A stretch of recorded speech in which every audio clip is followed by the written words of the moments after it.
Hi, I'm Steve Murphy, and welcome to the Insider Exclusive. Today, I am pleased to present the law firm of Murphy, Rosen, and Cohen in our Southern California Premier Law Firm series. Stay tuned.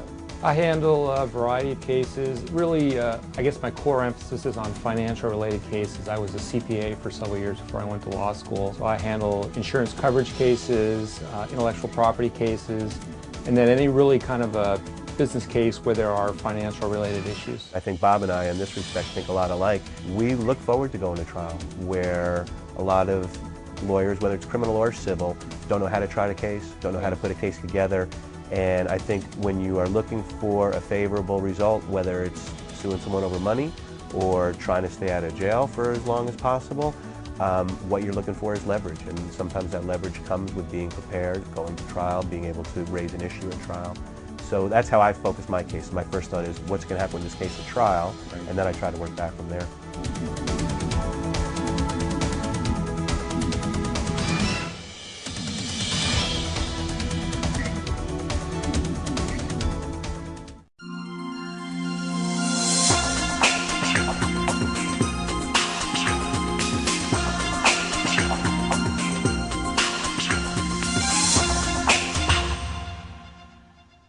And I want to welcome to our show today two of the partners of Murphy, Rosen, and Cohen.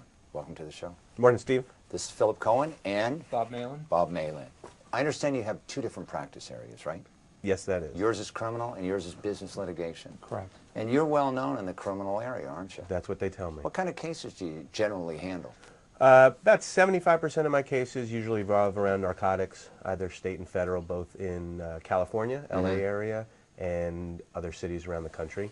And then the other 25% can fall into typically fraud cases, other types of theft cases, and then I get into murder cases and robbery cases here and there. But again, the large majority is drug cases. Which kind of cases do you like the best? The cases that I find the most challenging are those where it is very, very difficult to find a real clear defense. And people say to me, you know, how do you represent people who, at least on paper or maybe in actuality, are guilty? That to me is where the challenge of being a criminal defense lawyer comes in, and that to me is what makes it fun. What you look for was procedure violated a lot of times, don't you? Oftentimes, cases really fall into two types of areas. One becomes a procedure or a motion case. Yes. Is there some challenge you can raise to a stop or to a search or to a statement?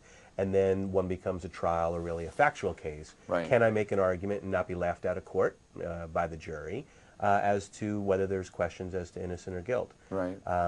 And as it turns out, and people say, you know, how do you go around representing guilty people, and how do you live with yourself? How do you sleep at night? To me, the harder job is representing the innocent person, because the innocent person, the factually innocent person, you have no excuse for losing that trial. The truth should come out in the end, and you should win those cases. It's when you represent someone who's not clearly on paper innocent, or the evidence seems to be stacked against them, that really I think the skill of a lawyer starts coming in. There's a lot of shows on TV, you know, showing lawyers, law and order, and that sort of thing. And you see a lot of things that the police do, like, for example, lying to a potential defendant, right? Do they do these kinds of things? All the time. And what, if you happen to be arrested, what is the very first thing you should do? Shut up. Shut up. Absolutely. They're going to ask you questions. Yes. You say, I have the right to remain silent, don't Just I? Call my either lawyer. don't answer or call my lawyer. And why is that? And that's true, and people hear that and they think, well, because you have something to hide. Yes. When the police arrest you, they have their mind made up at that point what they're going to do. And I tell this to clients and potential clients or people at cocktail parties all the time. They know what they're going to do. They're not arresting you because they have a hunch. They're not arresting you because they think they may end up prosecuting or filing a case later on. Why are they arresting you? Because they believe you've done something wrong. And whatever you tell them, if it is consistent with you being guilty, they'll believe you. Right. If it's inconsistent with you being guilty, they'll think you're lying. And they are not going to be swayed by what you have to say. They're not going to be deterred by what you have to say. And all you're doing is setting yourself into motion a scenario where whatever statement you give them is going to come back probably later on to be contradicted or to be used against you in some way. Because it's written by them, isn't it? Even if it's truthful. You know, Yeah. you take someone telling the same truthful story 5 times. Yes. You're telling the absolute truth. You tell the same story 5 times, it's going to come out a different way, a little detail here or something you forgot there. Each time it's going to come out a little differently. And in the hands of a good prosecutor, in the hands of a police interrogator, they can take those statements and start to make it look as if you are lying to them, even if you are telling the absolute truth on each story. And so that's why if you're going to give a statement, there should be one time you give that statement, and that's in trial, in front of a jury, and that's it.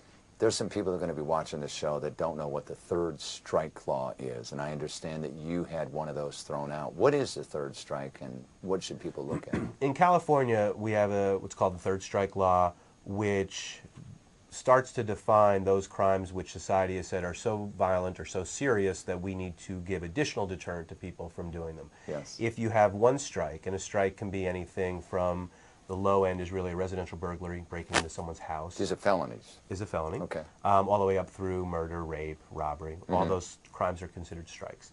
If you have one strike and you pick up a second felony, the first strike has the effect of doubling your sentence. Yes. If you have 2 strikes, and they could be 10 years apart, 20 years apart, 5 years apart, whenever you pick them up. If you have 2 strikes and you pick up a felony, you now are exposed to a 25-year life sentence. Currently, this DA's current office oftentimes will not treat the third felony or not seek a 25-year life sentence on the third felony unless it's something serious or Right. violent. But that's what you're exposed to. And I have a case right now where a kid with no prior record is charged with a residential burglary over really just something which was sort of minor, and perfect example of the police taking something minor and filing it in a different way.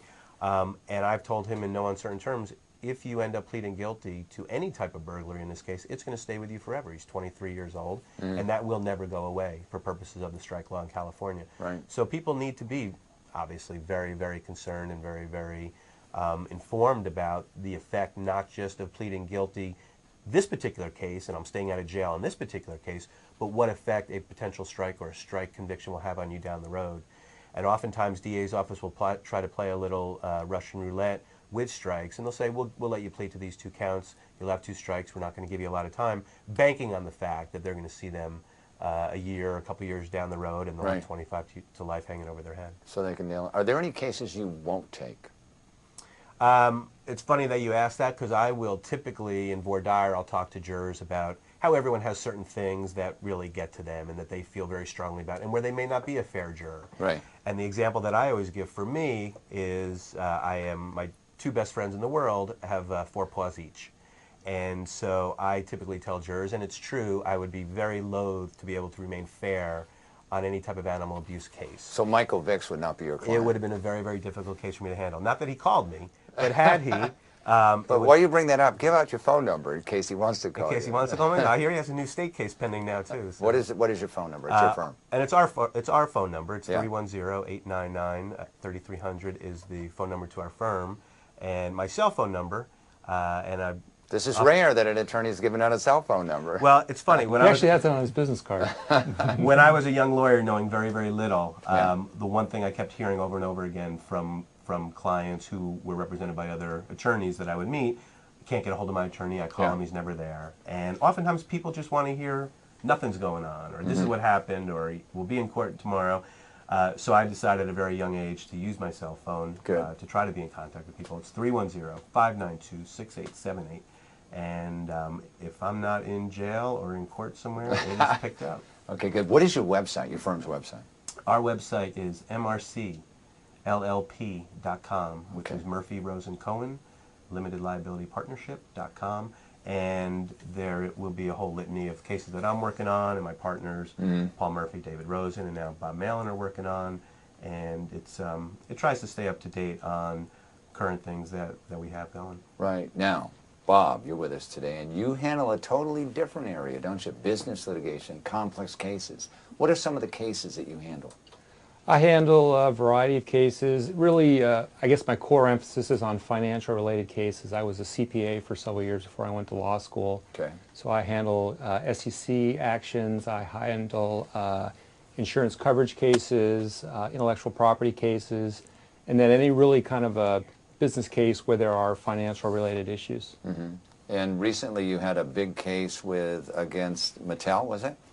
I did. That was I mean, in Mattel's about, got a lot of problems these days, I see. But what was this case this about? preceded all of the publicity for Mattel, but it was a case in 2003 where I represented a Hong Kong-based toy company that had been sued for trademark and trade dress and copyright infringement by Mattel involving the Hot Wheels product line. My client, Real Toy, had a full range of small toy car products with, parking garages and things like that, and Mattel sued them and really tried to put the company out of business. A lot of times companies do that because they know that the other company might not be able to support the litigation costs, right? And that was definitely an issue here. They definitely thought they were going to squash these guys. In fact, there had been a predecessor case that Mattel had brought against my client before I got involved, where my client entered into a stipulated judgment and paid a lot of money. And 2 years later, Mattel sued them again, and then that's when this company hired me. And really the main reason the case went to trial is my clients refused to settle, notwithstanding the fact that they faced the risk of going out of business and losing everything. They decided they were going to take the case to trial. Typically, how long does it take to get a case in front of the judge in a case like that? Well, you're talking about getting the case to trial. Usually takes about a year now. It can be as quick as 10 months in federal court and maybe a year to a year and a half sometimes in state court, but generally I tell clients about a year. I understand you also were involved with a major insurance bad faith litigation case. What was that? I think it was $35 million, wasn't it? Actually, it was about $35 million.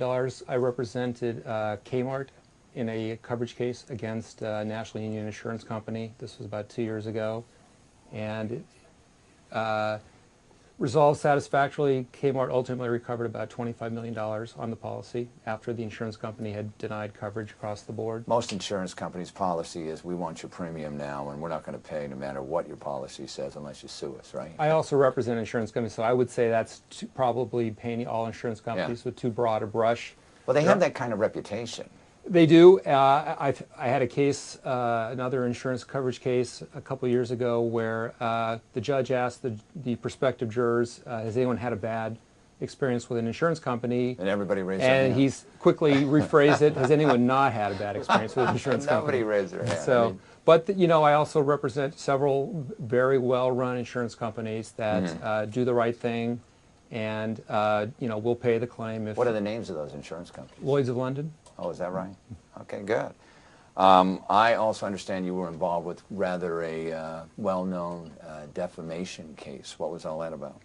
That was a great case. That's going back about 10 years ago. We represented two former federal prosecutors who had it occurred after one of the fellows went into private practice, but the other guy was still with the organized strike force, which was it prosecuted organized crime figures.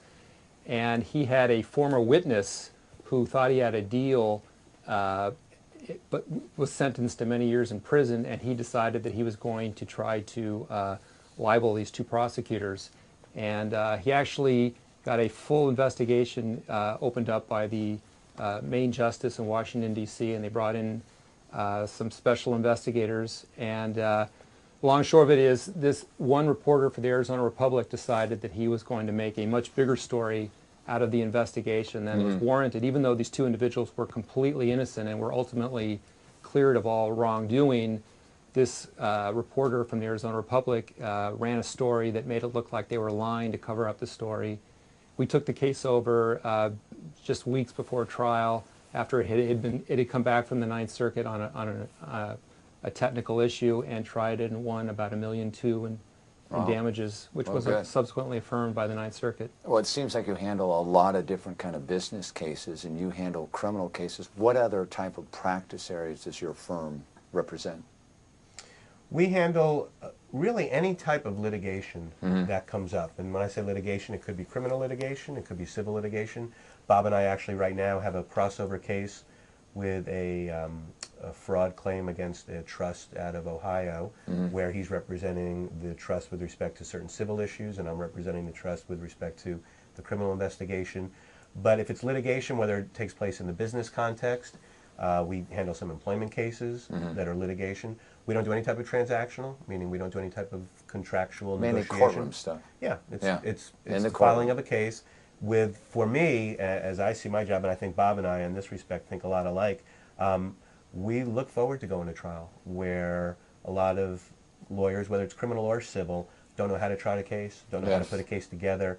And I think when you are looking for a favorable result, whether it's suing someone over money or trying to stay out of jail for as long as possible, what you're looking for is leverage. And sometimes that leverage comes with being prepared, going to trial, being able to raise an issue at trial.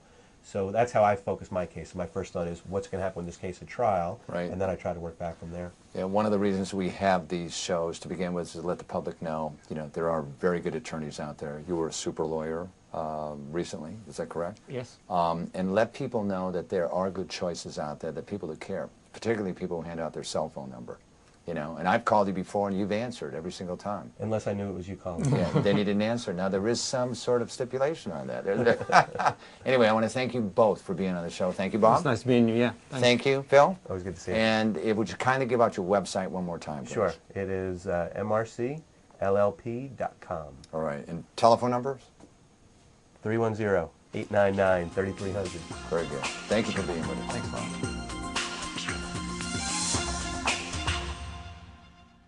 Thank you for watching our show.